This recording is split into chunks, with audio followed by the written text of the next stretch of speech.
მოგესალმებით. პირველ რიგში მოგახსენებთ დიდ მადლობას მობრძანებისთვის. COVID-19 შეცვალა ყველა სექტორის მუშაობის სტილი და გეგმები, მათ შორის ენერგეტიკის სექტორისაც. მარგრობლა კომისიამ ყისიერად უპასუხა ახალ გამოწვევებს და კომპანიებთან ერთად უზრუნველყო სექტორის ეფექტური საქმიანობა. რაზეც დეტალურად დღეს ცოტა მოგვიანებით სემეკის თავმჯდომარე ბატონი დავით ნარმანია ისაუბრებს თავის პრეზენტაციაში. კომისიის ჩვენი მიზანი ყოველთვის იყო და რჩება ენერგეტიკის წყალმომარაგების სექტორის გამართული მუშაობა. მომსახურების ხარისხის გაუმჯობესება, მომხმარებლების უფლებების დაცვა, ინოვაციური პროექტების შეთავაზება ჩვენი საზოგადოებისთვის. ევროპული პარტნიორების მხრიდან ბოლო პერიოდში მხოლოდ დადებითი გამოხმაურება აქვს ჩვენ საქმიანობას. ჩვენ ქვეყანას მოგეხსენება ძალიან დიდი პოტენციალი აქვს ენერგეტიკის სექტორში და ამ რთულ პირობებშიც კი ჩვენ შევძელით და გავუმკლავდით იმ ახალ გამოწვევებს, რომელიც დღეს ჩვენს წინაშე არსებობს. როგორც ის ყოფილი პრეზიდენტი მე ხშირად მქონდა შეხება და შეხვედრა სხვადასხვა ენერგეტიკული საერთაშორისო ინსტიტუტების წარმომადგენლებთან და მინდა გითხრათ, რომ ყოველთვის ხაზგასმული იყო თუ როგორ ეფექტიანად მუშაობს ზოგადად სექტორი საქართველოში და განსაკუთრებით მარგრობლი კომისია, თუ იგი გამორჩეული იყო ჩვენი ორგანიზაციის სხვა წევრებიდან. მეცაც მოგახსენებთ, ამ საუბრებში არაერთხელ უთხოვიათ, ასე ვთქვათ, დახმარება სხვადასხვა მიმართულებით, მაგალითად ეს იყო მომსახურების ხარისხის კონტროლის პროგრამთან დაკავშირებით, რომელიც ინოვაციურია და მართლაც ამ მიმართულებით მოწინააღმდეგე ვართ მთელი ევროპის მასშტაბით. პანდემიის ფონზეც ენერგეტიკული რეფორმები, რა თქმა უნდა, გრძელდებოდა და გაგრძელდება, ამას არ შევფერხებია, ასე ვთქვათ, პირიქით, ჩვენ ძალიან სწრაფი ტემპებით მივდივართ წინ. რა თქმა უნდა, სემეკი ამ პროცესის ერთ-ერთი ძირითადი მონაწილეა და ვთვლით, რომ ყველა ის, ასე ვთქვათ, დასმული ამოცანა, რომელიც გამომდინარეობს ახალი კანონიდან ენერგეტიკისა და წყალმომარაგების შესახებ, ეს არის ძირითადად ნორმატიული ბაზების განახლება, ჩვენ ამას ძალიან წარმატებით გავუმკლავდებით. რეფორმების პროცესში შეგახსენებთ უბრალოდ, რომ ერთ-ერთი პირველი, ასე ვთქვათ, ძირეული რეფორმა, რაც შეეხო ჩვენს ორგანიზაციას, ეს იყო კომისიის თავმჯდომარის არჩევის ცვლილება კანონმდებლობით. აქამდე თუ ის ინიშნებოდა, ასე ვთქვათ, გარკვეული პროცედურებით სახელმწიფოს ჩართულობით, დღეს უკვე სულ სხვანაირად არის. დღეს თავმჯდომარეს ჩვენ უკვე კომისიის წევრები ვირჩევთ ჩვენი შემოქმედებიდან, ამისთვის საჭიროა რომ წარდგინება გაუკეთოს კომისიის წევრს ორმა სხვა წევრმა და უკვე, ასე ვთქვათ, ჩვენ შიგნით ვატარებთ უკვე ფარულ კენჭისყრას. ეს ძალიან კარგი არის, წინ ნაბიჯია, რადგანაც ამ შემთხვევაში უფრო ზუსტად არის გამოხატული კომისიის წევრების ხედვა და, ასე ვთქვათ, კანდიდატის შერჩევა ბევრად, ასე ვთქვათ, უფრო დამოკიდებულია უკვე უშუალოდ სექტორის წარმომადგენლებზე, ამ შემთხვევაში გულისხმობ, რა თქმა უნდა, კომისიის წევრებს. მოგეხსენებათ, ერთ-ერთი ყველაზე ძირეული ცვლილება ამ რეფორმის, რაც არის, ეს არის სრულიად ახალი სტრუქტურის შექმნა ჩვენს სექტორში, ეს არის ენერგეტიკული ბირჟა, რომ და აქედან ზუსტად იწყება ის ძალიან საინტერესო სიახლეები, რაც ჩვენ მომავალში გველოდება, მოგეხსენებათ, როგორ საინტერესო დროში ვცხოვრობთ ჩვენ სექტორის, ასე ვთქვათ, წარმომადგენლებს გულისხმობთ. რა თქმა უნდა, ცლად და დეტალურად ყველაფერზე, რაც კეთდება კანონიდან გამომდინარე, რა მოხდა 2019 წელს, რა გეგმები აქვს 2020 წელს და ასე შემდეგ. ამაზე ვცლად მინდა ვთხოვო ბატონ დავით ნარმანიას, რომ მოვბრძანდეთ და გვესაუბროს. ბატონ დავით, მოვბრძანდით. 19 და 20-ის პირველი ნახევარი ესე შეიძლება უწოდოთ ამ ანგარიშს, ამიტომ ბევრი საინტერესო მიმართულება, ბევრი ინფორმაცია დაგვიგროვდა, რაც მინდა რომ მოგაწოდოთ თქვენ და ვიწყებთ, ასე ვთქვათ, ჩვენთვის უჩვეულო თემით, ეს არის ენერგეტიკა და COVID-19. გამომდინარე იქიდან, რომ სამივე სექტორი, რომელსაც ჩვენ ვემსახურებით, როგორც ელექტროენერგეტიკა, ასევე გაზმომარაგება და წყალმომარაგება, სასიცოცხლო აუცილებელ პროდუქტებს და მათ მიწოდებას გულისხმობს. რა თქმა უნდა, პანდემიის პირობებშიც კი ერთი დღე ვერ გაჩერდებოდა სექტორი, ამიტომაც რაღაცა ისეთ სასწაულად საგანგებო რეჟიმში გვიწევდა მუშაობა სამინისტროსთან, გამანაწილებელ კომპანიებთან, თითოეულ პარტნიორთან ერთად და ძალიან დიდი მადლობა ამ პროცესში ჩართულ თითოეულ იმ ადამიანს, რომელთა, ასე ვთქვათ, ხშირ შემთხვევაში სარისკო სიტუაციაში მუშაობამ გამოიწვია ის, რომ არც ერთი დღე, არც ერთი კომუნალური სერვისის მიწოდება არ შეჩერებულა და არ შეფერხებულა. ტრადიციულად ჩვენ მიმოვიხილავთ სამივე სექტორს და ასევე ვისაუბრებთ სხვა ისეთ საკითხებზე, რომლებიც მოქმედი წესებიდან და კანონმდებლობიდან გამომდინარე მარეგულირებელი კომისიის საქმიანობას ეხება. ერთ-ერთი ძალიან მნიშვნელოვანი საკითხი ამ თვალსაზრისით არის ბაზრის ლიბერალიზაციასთან დაკავშირებული კომპონენტი, რომელიც არის სიახლე, ისევე როგორც განახლებად ენერგიასთან და ენერგოეფექტურობასთან დაკავშირებული ის სიახლეები, რომელიც ჩვენ ამ სექტორებში გვაქვს, აუცილებელ ხაზგასმას საჭიროებს. COVID-19-ის პირობებში ჩვენ დაახლოებით ესე მუშაობდით და ესე გამოგვივიდა ზოგი ჭირი მარგებელია.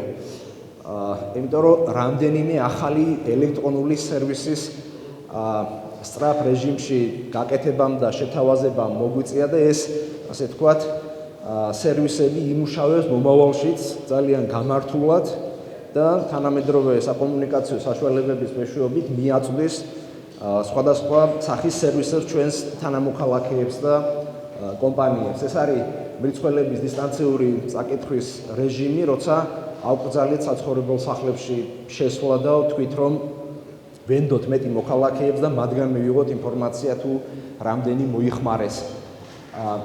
კოლ-ცენტრის სამუშაო საათების გახანგრძლივება იყო ერთ-ერთი მნიშვნელოვანი გადაწყვეტილება, რომელიც ჩვენ მივიღეთ, იმიტომ რომ პანდემიურ პირობებში ძალიან ბევრ ადამიანს იმაზე, ასე ვთქვათ, მეტი ინფორმაციის მიღება ჭირდებოდა, ვიდრე ამას სამუშაო საათები აიტანდა, ამიტომაც არასამუშაო საათებშიც მუშაობდნენ ჩვენი და გამანაწილებელი კომპანიების კოლ-ცენტრები. სუბსიდირებაზე უარესტის პლატფორმა, რომელიც მარეგულირებელ კომისიაში დაიწერა, იყო ერთ-ერთი მნიშვნელოვანი ინსტრუმენტი იმისა, რომ სახელმწიფო საბიუჯეტო რესურსები დაგვეზოგა და მთავრობას მიემართა იმ ღონისძიებების დასაფინანსებლად, რომელიც არანაკლებ მნიშვნელოვანი იყო ესეთ პირობებში. ძალიან მნიშვნელოვანია მომსახურების გამარტივება მობილური ტელეფონით. ფიფკი 303 დიეზი ეს არის ახალი სერვისი, ცოტა მოგვიანებით მე მექნება უფრო დეტალურად ამ სერვისზე საუბარი, მაგრამ უკვე 200,000-ზე მეტმა ადამიანმა ისარგებლა სულ რამდენიმე თვეა, რაც ეს სერვისი მუშაობს. ამდენად ძალიან ბევრმა ჩვენმა თანამოქალაქემ მიიღო ინფორმაცია სახლიდან დაუსვლელად მისი მობილური ტელეფონის მეშვეობით. ასევე სხდომების საჯაროობის უზრუნველყოფა, დისტანციურ რეჟიმზე გადაყვანა, შესაბამისად ნებისმიერი დაინტერესებული პირი, რომელსაც სურდა მარეგულირებელი კომისიის სხდომებზე მონაწილეობა, დისტანციურ რეჟიმში შეეძლო და დღემდე შეუძლიათ ჩაერთონ და მიიღონ მონაწილეობა. ასევე მნიშვნელოვანია სადეპოზიტო შეღავათები, რომელიც ჩვენ ნაწილობრივ დავაკმაყოფილეთ ამ შემთხვევაში და სრულად არა, ვინაიდან გარკვეული რისკები რჩებოდა სრულად დაკმაყოფილების შემთხვევაში, ამიტომ დეპოზიტის გამოთხოვის უფლება მივეცით მხოლოდ და მხოლოდ იმ პირებს, ვისაც მის საკუთრებაში არსებულ ფარდში აქვს მოწყობილი ბიზნესი, ხოლო ის, ვინც არის საიჯარო ხელშეკრულების საფუძველზე, მათთან მიმართებაში არ მივიღეთ შეგნებულად ეს გადაწყვეტილება.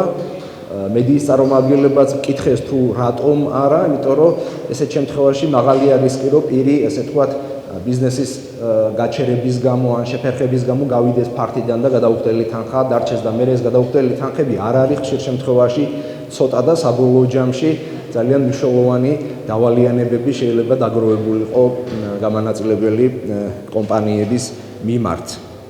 ასევე მნიშვნელოვანია დისტანციური მონაწილეობა სხვადასხვა კონფერენციებში პანდემიის პირობებში, როცა ჩვენ და ასე ვთქვათ, ევროპის სხვადასხვა მარეგულირებლები უცვლიდით ინფორმაციებს, მოსაზრებებს, გამოცდილებას და ძალიან საინტერესო რამდენიმე ჩვენი გამოცდილებაც წაიღეს ჩვენმა კოლეგებმა და პარტნიორებმა და ჩვენ მათი გამოცდილება წამოვიღეთ, ასე რომ ესე ძალიან მნიშვნელოვანი იყო.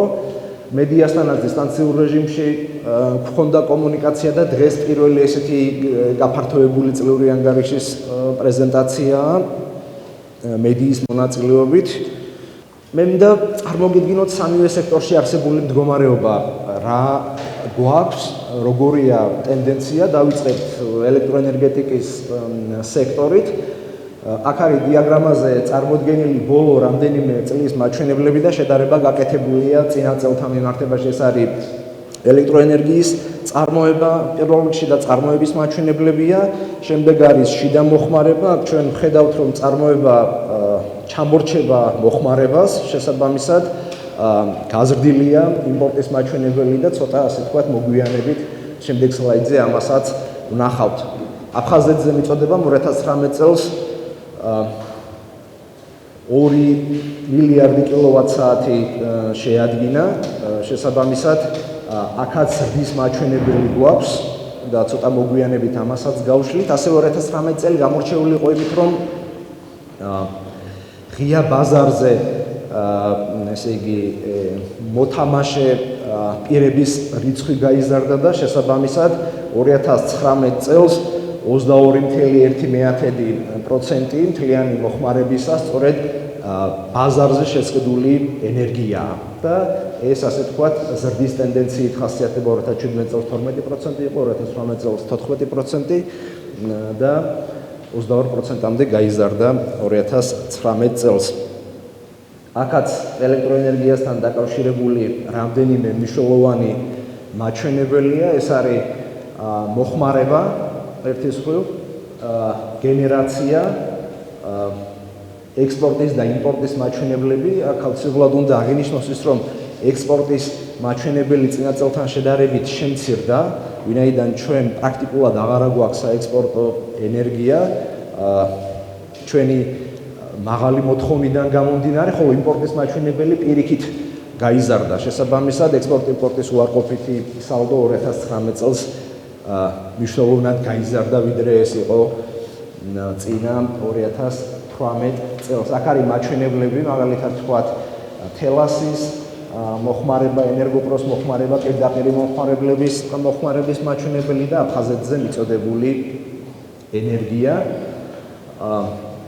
როგორც იცით, ახალი თბოსადგური შევიდა ექსპლუატაციაში რამდენიმე თვის წინ, ეს არის 230 მეგავატიანი კომბინირებული ციკლის თბოსადგური, შესაბამისად ამ ნაწილში მაჩვენებლები გაუმჯობესდა, თუმცა ეს 2019 წლის ანგარიში ვერ მოხდა, იმიტომ რომ რეალურად წლის ბოლოს სატესტო რეჟიმში მუშაობდა და რეალური ასე ვთქვათ მუშაობა თბოსადგურმა ამ წელს დაიწყო. აქაც ძალიან საინტერესო მაჩვენებლებია მოტანილი. ელექტროენერგიის გამონაწილებელი კომპანიების მოხმარება წინა წელთან შედარებით 11.6%-ით შემცირდა. ეს მხოლოდ და მხოლოდ ერთ ასე ვთქვათ გარემოებას უკავშირდება, იმას რომ გარკვეული კომპანიები, რომლებიც მოიხმარენ ენერგიას, გავიდნენ ღია ბაზარზე და შესაბამისად აღარ შეისყიდეს მათ წლის განმავლობაში ენერგია გამონაწილებელი კომპანიებიდან. ამიტომაც წინა წელთან შედარებით პირდაპირ მოხმარებლების მოხმარება გაზრდილია თითქმის 60%-ით და აფხაზეთზე მიწოდება გაიზარდა 7.2%-ით 2019 წელს, ვიდრე ეს იყო 2018 წელს. და დიაგრამაზე კარგად ჩანს პირდაპირ მოხმარებლები, რომლებიც ფორთოხლის ფერით არის წარმოდგენილი, თუ 1.8 იყო, 2.8, თითქმის 2.9 გახდა გამონაწილებელი კომპანიების მაჩვენებლებია, აფხაზეთზე მიწოდების მაჩვენებლებია ასევე. რაც შეეხება შემდეგ დიაგრამას, აქ გვაქვს იმპორტის და ექსპორტის მაჩვენებლები, რაზეც პრინციპში საუბრობდით, იგივეა დიაგრამის სახით წარმოდგენილი. იმპორტის მოცულობა გაიზარდა 2017-18-19 წელი ყოველწლიურად მნიშვნელოვნად იზრდება, მაშინ როცა ექსპორტის მაჩვენებლები ბოლოს ამ წლის განმავლობაში არის შემცირებული. ახალი ჰიდროსადგურები, რომლებიც შევიდნენ ექსპლუატაციაში 2019 წელს, ეს არის მესტია-ჭალახესი 1, მესტია-ჭალახესი 2, რომელზეც მარეგულირებელმა კომისიამ გასცა ლიცენზია, გამომდინარე მოქმედი კანონმდებლობიდან, ხოლო სამი მცირე ჰესი ლიცენზიის გარეშე, იმიტომ რომ მათ არ ჭირდებათ მოქმედი კანონმდებლობით ლიცენზიის აღება, ჯამში 63 მეგავატი დადგმული სიმძლავრის ენერგიის წყაროები გაჩნდა და შესაბამისად ელექტროსადგურების ჯამური დადგმული სიმძლავრე 1.7%-ით გაიზარდა წინა წელთან შედარებით. ახლა კი გადავიდეთ გაზის სექტორზე. გაზის მოხმარებაც ქვეყანაში იზრდება ისევე როგორც ელექტროენერგიის მოხმარება. აქ ორი ძირითადი ფაქტორია ამის განმაპირობებელი. პირველი ეს არის ახალი სოფლების გაზიფიცირების პროექტები მთავრობის აქტიური მხარდაჭერით, რაც ზრდის გაზზე მოთხოვნას და მეორეს მხრივ ეს არის თბოსადგურის ასე თქვათ ექსპლუატაციაში შესვლა, რომელიც ასევე დამატებით მოიხმარს გაზს. ჯამური მოხმარება 2019 წელს 2.5 მილიარდი კუბური მეტრი იყო და აქაც დიაგრამაზე სხვა მაჩვენებლებია მოყვანილი. 2.5-დან თითქმის ერთიც აღარ არის საყოფაცხოვრებო მომხმარებლების მოხმარება. სხვა დანარჩენი ეს არის არასაყოფაცხოვრებო მომხმარებლები, მათ შორის მსხვილი მომხმარებლები არიან თბოსადგურები და ასევე ავტოგაზგასამართი სადგურები. თუმცა ავტოგაზგასამართი სადგურების ასე თქვათ მიერ მოხმარებული გაზის მოცულობა ბოლო წლების განმავლობაში მცირდება, რაც ძირითადად ორი ფაქტორით არის განპირობებული. პირველი ეს არის ჰიბრიდული და სხვა ესეთი უფრო ეკონომიური მანქანების მეტი რეალიზაცია ქვეყანაში ერთის მხრივ, მეორეს მხრივ CNG-ს ეტაპობრივად ანაცვლებს LPG გაზი. ამიტომაც ამ სექტორის მიერ მოხმარებული გაზის მოცულობა მცირდება, ხოლო თბოსადგურების ნაწილში პირიქით ზრდას აქვს ადგილი. ხშირად მისვამენ ხოლმე ამ კითხვას მედიის წარმომადგენლები, ამიტომ პირდაპირ მოვიტანეთ ეს სლაიდი, თუ საიდან რა მოცულობის გაზს იღებს საქართველო და ქვეყანაში იმპორტირებული გაზის 93% ეს არის აზერბაიჯანული გაზი. აქ არის მოცემული სხვადასხვა წყაროები, რომლებიც ჯამში, ასე ვთქვათ, ქმნიან იმ მოცულობას, რომელიც ქვეყანამ მოიხმარა.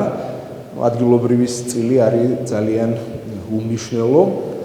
აქაც გაზის განაწილებასთან დაკავშირებული მაჩვენებლებია მოტანილი. სამი მსხვილი გამანაწილებელი კომპანია, ეს არის თბილისი ენერგი, ეს არის სოკარ ჯორჯია გაზი და საქორ გაზი ანაწილებენ მნიშვნელოვან ნაწილს 99% თლიანად გაზის განაწილებისა, ხოლო დანარჩენ 23 ლიცენზიანტს გასანაწილებელი ქონდა უბრალოდ გაანაწილა 2019 წელს მხოლოდ 11%.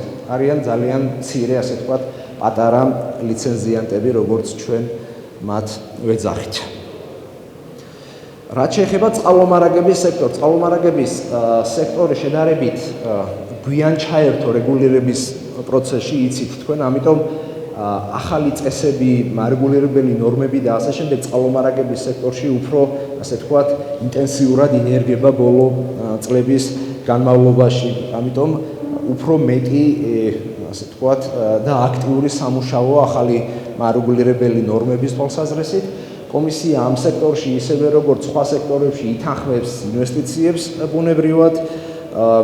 ამიტომაც მაგალითად თქვა წინა წელს Georgian Water and Power-ის საინვესტიციო პროექტები შეითანხმა მარეგულირებელმა კომისიამ, ასევე ინვესტიციების შეფასების წესი დამტკიცდა წყალმომარაგების სექტორისთვის, თუმცა ესეთი წესები ჩვენ სხვა სექტორებისთვისაც გვაქვს და სწორედ ამ ახალი კანონმდებლობის რამდენიმე სიახლეთაგან, მათ შორის ერთ-ერთი არის სამივე სექტორში ინვესტიციების შეფასების წესი და სწორედ ამ წესით აფასებს მარეგულირებელი კომისია წარმოდგენილ საინვესტიციო წინადადებებს, ისევე როგორც ტარიფების კალკულაციის დროს დანახარჯების მარეგულირებელი აუდიტის წესი მივიღეთ და ამ წესის მიხედვით ხდება ხარჯების გათვალისწინება და ასევე მნიშვნელოვანია ის სხვა წესები, რომელზეც ცოტა მოგვიანებით მექნება საუბარი. ასევე სპეციალური სააღრიცხვო ფორმები, რომელიც იყო დასახვეწი ამ ნაწილში ძალიან, ასე ვთქვათ, კომისიის აქტიური მუშაობის შედეგად დაიხვეწა, დამტკიცდა და ასე შემდეგ. და ერთი მნიშვნელოვანი ინფორმაცია კიდე რომელიც მინდა რომ აუცილებლად იცოდეთ, ეს არის საყოფაცხოვრებო და არასაყოფაცხოვრებო მომხმარებლების, ასე ვთქვათ, გამრიცხველიანებასთან დაკავშირებული საკითხები. აქტიურად მიმდინარეობდა გამრიცხველიანება, შესაბამისად 12.3%-ით გაიზარდა წინა წლის მაჩვენებელთან შედარებით გამრიცხველიანებული აბონენტების რაოდენობა. საყოფაცხოვრებო მრიცხველიან აბონენტებში მოხმარება გაიზარდა 1.1%-ით, ხოლო კომერციული მომხმარებლების ნაწილში საშუალო მოხმარება შემცირდა 7.8%-ით, ანუ როგორც ჩანს კომერციული მომხმარებლები გამრიცხველიანების მერე უფრო ყაირათიანები გახდნენ ანუ შეამცირეს წყლის მოხმარება. ასევე მნიშვნელოვანია ის, რომ კომისიამ დაამტკიცა შეფასების კრიტერიუმების არსებული დონე და სამიზნე ნიშნულები წყალმომარაგების ლიცენზიანტებისთვის, რომლის მეშვეობითაც კომპანიები წარმოადგენენ მარეგულირებელ კომისიაში ინფორმაციას მათ საინვესტიციო გეგმებს. ამ წელს ჩვენ ძალიან აქტიურად მოგვიწევს წყალმომარაგების სექტორში საინვესტიციო გეგმების განხილვა და დამტკიცება, სწორედ იმ ასე ვთქვათ შეფასების წესის მიხედვით, რომელიც გასულ წელს დაამტკიცა კომისიამ და მას შემდეგ რაც კომისია ამტკიცებს შეფასების უпростоრედ მაჩვენებლებს, საინვესტიციო გეგმებს, ამის შემდეგ ახორციელებს მონიტორინგს და 2019 წელსაც შესაბამისად კომპანიების მონიტორინგი განახორციელა მარეგულირებელმა კომისიამ. ძალიან მნიშვნელოვანია რეფორმის, ესე ვთქვათ, ის ძირითადი ტალღა, რომლის ერთი ნაწილიც სწორედ მარეგულირებელი კომისიის კისერზე გადადის, ანუ კანონქვემდებარე აქტები, გამომდინარე ენერგეტიკის და წყალმომარაგების შესახებ კანონიდან სწორედ მარეგულირებელ კომისიაში მზადდება და უნდა დამტკიცდეს. ნაწილი მათგანი უკვე დამტკიცებულია, იცით თქვენ და ეს არის დანახარჯების მარეგულირებელი აუდიტის წესი, ინვესტიციების შეფასების წესი, გადამცემი სისტემის ოპერატორის სერტიფიცირების წესები, ბაზრის მონიტორინგის წესი, ლიცენზიების და ენერგეტიკული საქმიანობის შეტყობინების წესები და დავების განხილვის ახალი წესი გვაქვს ასევე მიღებული, რომლის მეშვეობითაც დავების ასე ვთქვათ განხილვა და ადმინისტრირება უფრო გამარტივდა, უფრო დაჩქარდა. ერთ-ერთი რასაც პირები, რომლებიც ასაჩივრებდნენ ჩვენთან ამა თუ იმ გადაწყვეტილებას ითხოვდნენ, იყო ასე ვთქვათ უფრო სწრაფი, უფრო დროული რეაგირება, ამ თვალსაზრისით ცოტა უფრო მოქნილები გავხდით. მნიშვნელოვანი იქნება ასევე დღით ადრე და წლიური ბაზრების ოპერატორი და მასთან დაკავშირებული საქმიანობა. ამასთან დაკავშირებით ჩვენ დაახლოებით 1 თვის წინ გავეცით ახალდაფუძნებულ ბირჟაზე ლიცენზია, ისევე როგორც საბალანსო და დამხმარე მომსახურების ბაზრის ოპერატორზე გაიცა ლიცენზია. ხოლო მიმდინარე სტადიაზეა ბუნებრივი გაზის ბაზრის მოდელის კონცეფცია, ელექტროენერგიის ბაზრის წესები, ეს ბაზრის წესები, რომლებიც უკვე მომზადდა სახელმწიფო ელექტროსისტემაში და ენერგეტიკულ ბირჟაში წარმოდგენილია მარეგულირებელ კომისიაში. კომისიის მიერ მიღებული გადაწყვეტილებით საჯარო ადმინისტრაციული წარმოება მიმდინარეობს და არაუგვიანის 14 აგვისტოსი აღნიშნული წესები უნდა იქნას დამტკიცებული მარეგულირებელი კომისიის მიერ, ისევე როგორც მომზადებულია პროექტი და მიმდინარეობს განხილვები გამანაწილებელი სისტემის ოპერატორის განცალკევების წესთან დაკავშირებით, ეგრეთ წოდებული unbundling-ის წესი და მნიშვნელთან დაკავშირებითაც იქნება გადაწყვეტილება მიღებული, მას შემდეგ რაც დასრულდება განხილვები. ეს რაც შეეხება მიმდინარე რეფორმასთან დაკავშირებულ საკითხს. კიდევ ერთი მნიშვნელოვანი საკითხი კომისიის უმთავრესი ფუნქციებიდან გამომდინარე, ეს არის მომხმარებელთა ინტერესების დაცვა. მომხმარებელთა ინტერესების დაცვის, ასე ვთქვათ, რამდენიმე ინსტრუმენტი გვაქვს მარეგულირებელ კომისიაში, თუმცა შედარებით ახალი ინსტრუმენტი, რომელიც აქტიურად ინერგებოდა გასული წლის განმავლობაში, ეს არის ელექტრონული ჟურნალი, სადაც ინფორმაციის შეყვანა ხდება დაუყოვნებლივ და ამ ჟურნალის მეშვეობით მარეგულირებელი კომისია აკვირდება კომპანიების მიერ მომსახურების გაწევის დროულობას და ძალიან ბევრ სხვადასხვა მაჩვენებლებს. შესაბამისად, ეს ყველაფერი დამტკიცებულია მომსახურების კომერციული ხარისხის წესებით და ამ წესების, ასე ვთქვათ, მონიტორინგი მიმდინარეობს სწორედ ამ ელექტრონული ჟურნალის მეშვეობით. სპეციალურად ამისთვის შექმნილი ახალი დეპარტამენტი მარეგულირებელ კომისიაში, რომლის უმთავრესი ფუნქციაც არის სწორედ ის, რომ მას ჰქონდეს პრესიერი წვდომა კომპანიებში დაფიქსირებულ მომხმარებელთა ყველა წერილობით განაცხადს და მიადევნოს თვალყურ რამდენად დროულად გაიცა პასუხი ახალი აბონენტის მიერთება რამდენად კანონით დადგენილ ვადებში მოხდა და ასე შემდეგ. და იგივე თქვათ აქ გამოტანილი არის მაჩვენებლები 2017-18-19 წლებისთვის მომხმარებელთა ინფორმირება გეგმიურ წვეტებთან დაკავშირებით, მაგალითად თქვათ, როგორი იყო 98% ელექტროენერგეტიკის ნაწილში, გაიზარდა სხვათა შორის მაჩვენებლები ბოლო წლებში, ანუ გაუმჯობეს და გაზმომარაგების ნაწილში, ისევე როგორც გაუმჯობესდა წყალმომარაგების ნაწილში. თუმცა 1%-იანი კლება 2019 წელს 12 წელთან შედარებით მაინც ჰქონდა.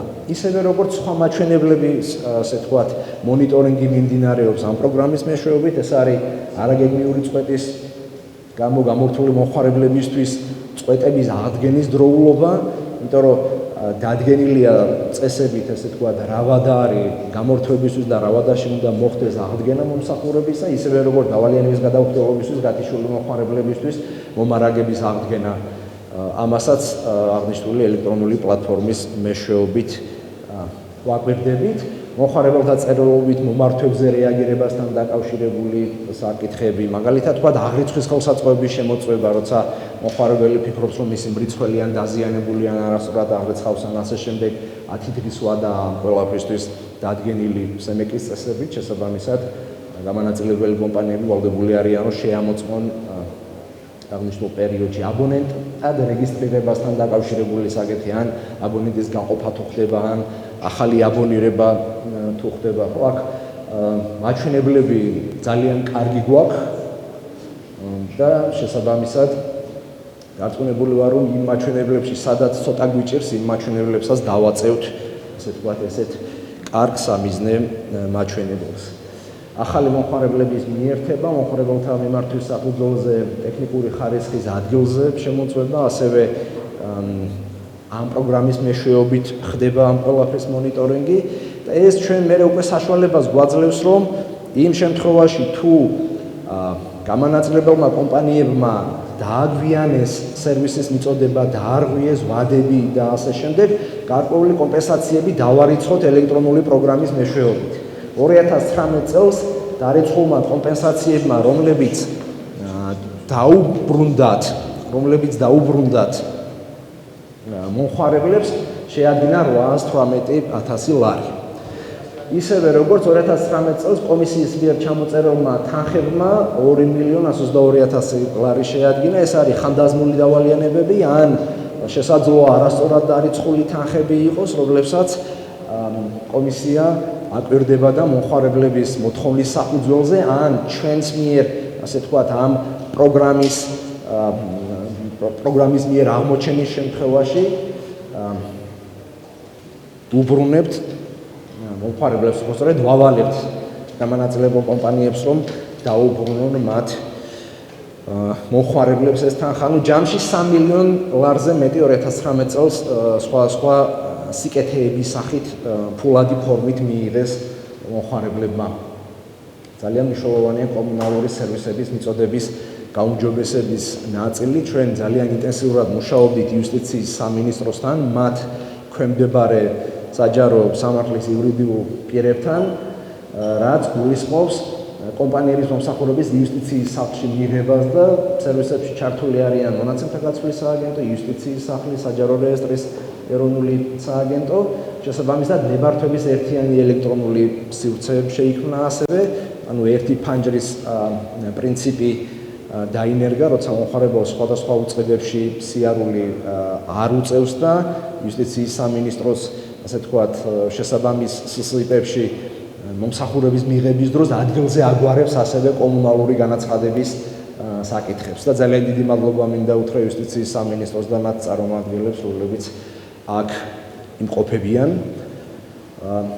ჩვენ ყოველწლიურად ვატარებთ ასევე ერთ ძალიან საინტერესო კვლევას, ეს არის იდუმალი მომხმარებლის კვლევა, რომელიც გულისხმობს იმას, რომ ჩვენს მიერ დაქირავებული კერძო კომპანია სწავლობს სხვადასხვა გამანაწილებელ კომპანიებში სერვისების მიღების სისწორეს, მაგალითად თქვა, როცა მივიდა ერთ ფილიალში ხო არ გადაამისამართეს სხვაგან, თანხას იქვე ახდევინებენ თუ არა და ასე შემდეგ, ანუ რამდენიმე, ესე ვთქვათ, პარამეტრის გადამოწმება ხდება მკვლევარების მიერ. შესაბამისად, ესეთი კვლევა ჩვენ გასულ წელსაც ჩავატარეთ, მივეცით მითითებები კომპანიებს, ძირითადი ნაწილი კომპანიების მიერ ამ, ასე ვთქვათ, აღმოჩენილი ხარვეზებისა იქნა გასწორებული.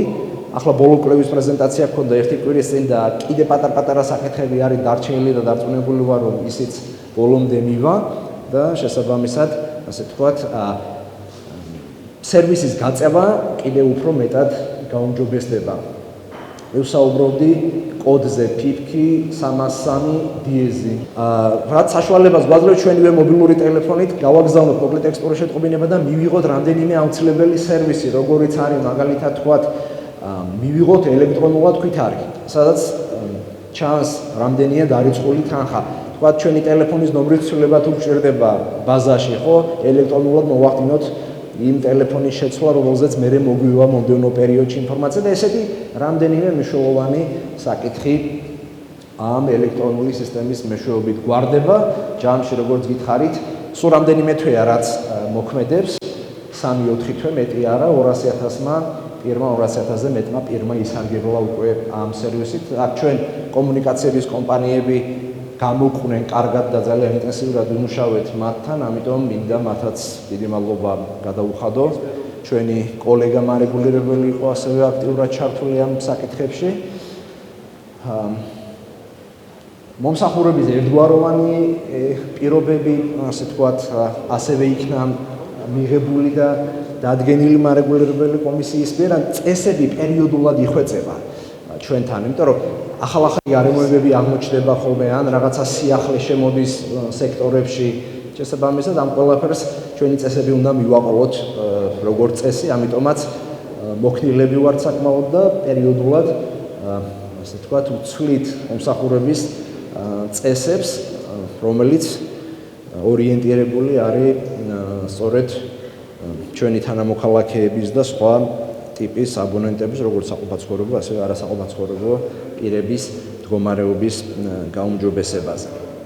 ძალიან მნიშვნელოვანია განახლებადი წყაროებიდან ენერგიის წარმოებასთან დაკავშირებული საკითხები და ენერგოეფექტურობის შესახებ კანონმდებლობა. ეს ორი მნიშვნელოვანი კანონი, რაც იქნა მიღებული, ჩვენ ასე ვთქვათ, გარკვეულ ახალ ამოცანებს გვისაზღვრავს და გვავალებს, რომ რაღაცები ძალიან აქტიურად დავამუშავოთ. მაგალითად, თქვათ 2021 წლის ბოლომდე კომისიამ უნდა უზრუნველყოს განახლებადი წყაროებიდან მიღებული ელექტროენერგიის წარმოების სერტიფიკატის გაცემის წესი და ასე შემდეგ. იცით რომ მხარდაჭერის სქემა შემუშავდა საქართველოს მთავრობის მიერ ევროპულ პრაქტიკაზე დაყრდნობით, ესეც ძალიან მნიშვნელოვანი ნაწილია. მარეგულირებელი კომისიის ერთ-ერთი უმთავრესი ფუნქცია ამ თვალსაზრისით არის ჭკვიანი აღრიცხვის სისტემის დანერგვის ხელშეწყობა, ისევე როგორც ძალიან აქტიურად მუშაობს კომისია ნეტო აღრიცხვის სისტემის პერიოდულ სრულყოფაზე და დახვეწაზე. კიდე ერთი სიახლე, რომელიც ახლახან მივიღეთ ამ ნაწილში, არის ეგრეთ წოდებული ვირტუალური ნეტო აღრიცხვა, როცა სადგური შეიძლება მქონდეს ერთ ტერიტორიულ ერთეულში და მოიხმარდე მეორეში. ოღონდ ერთი გამანაწილებელი კომპანიის ქსელი უნდა იყოს. პირობითად თქვათ, ენერგოპროს ქსელში შეიძლება თქვათ იმერეთში მქონდეს სადგური და თქვათ მოიხმარდე გორში. ჩემს მიერ, ასე ვთქვათ, იმერეთში გამომუშავებულ ენერგიას. ეს ახალი ცვლილებაა და შესაბამისად ამის დანერგვაზე მიმდინარეობს აქტიური მუშაობა. თელასის ნაწილში შეიძლება ერთ რაიონში მქონდეს სადგური და ასე ვთქვათ, მეორე რაიონში საცხოვრებელ ბინაში ან საცხოვრებელ სახლში ან საწარმოში, ორგანიზაციაში და ასე შემდეგ ღებულობდე ენერგიას. ჯერჯერობით მაინც რო ვთქვათ, რომ ბევრი არა, მაგრამ ზრდის ტენდენცია კარგია, რაც ასე ვთქვათ 2016 წელს დაიწყო ამის პირველი რეგულირება და შემდგომ უკვე რაღაცები დაიხვეწა, საერთაშორისო პრაქტიკა კარგად ვნახეთ და ასე შემდეგ. ჩართული სადგურების რაოდენობა მნიშვნელოვნად იმატებს.